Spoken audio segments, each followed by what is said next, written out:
Il y a assez peu d'outils. Au final, il y a des time trackers qu'on met sur les posts, etc. Voilà, mais nous, on n'avait pas besoin de ça. On n'a pas besoin de savoir à la minute sur quoi les gens sont. On a juste besoin de savoir sur quoi facturer nos clients, en fait. C'est le seul intérêt pour nous d'avoir les temps des collaborateurs. C'est vraiment des problématiques de facturation au point. Bonjour, du coup, donc Arnaud Fournier, enchanté, je suis cofondateur de l'IA Protect. L'IA, c'est une plateforme de distribution pour le monde de l'assurance. Donc c'est une société qu'on a créée en 2019, fin 2019, début 2020, après un parcours de 15 ans dans le monde de l'assurance sur le digital et l'IT. Alors nous, on s'adresse principalement à deux types de clients. Donc les premiers, c'est des courtiers indépendants. Et puis on a une deuxième cible qui sont des mutuelles, des gros assureurs qui vont vouloir proposer des parcours web avec une nouvelle expérience client. Et donc là, on utilise notre socle technologique pour accélérer le digital chez eux et accélérer les projets dans le monde de l'assurance.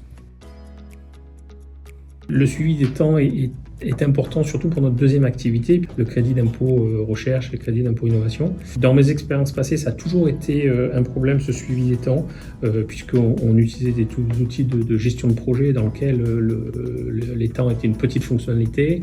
Et c'était toujours très compliqué d'aller trouver la bonne ligne.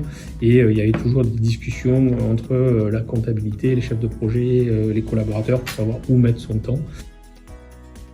J'ai cherché une solution pour vraiment faciliter la vie à mes collaborateurs. C'est comme ça que je suis tombé sur Grizzly. Ce qui m'a vraiment séduit, c'est la simplicité, l'interaction Slack, qui est vraiment notre outil qui est au cœur de notre entreprise aujourd'hui, et d'utiliser ce canal-là pour aller demander juste en fin de journée le temps, et ça prend 30 secondes à un collaborateur, et ça rend moins pénible cette tâche qui est en soi plutôt pas sympa.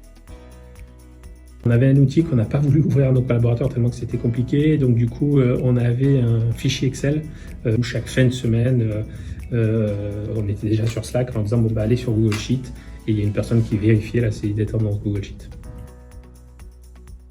On a 3 modes de vente. En fait, on a du forfait, de la régie KP. On utilise l'export Excel, et puis on a effectivement des macros Excel et des tableaux croisés dynamiques qui nous permettent de suivre un petit peu nos chiffres, pouvoir facturer nos clients. Et ensuite, il y a une analyse donc de rentabilité où on a un suivi du budget qui est vendu, du consommé. Voilà.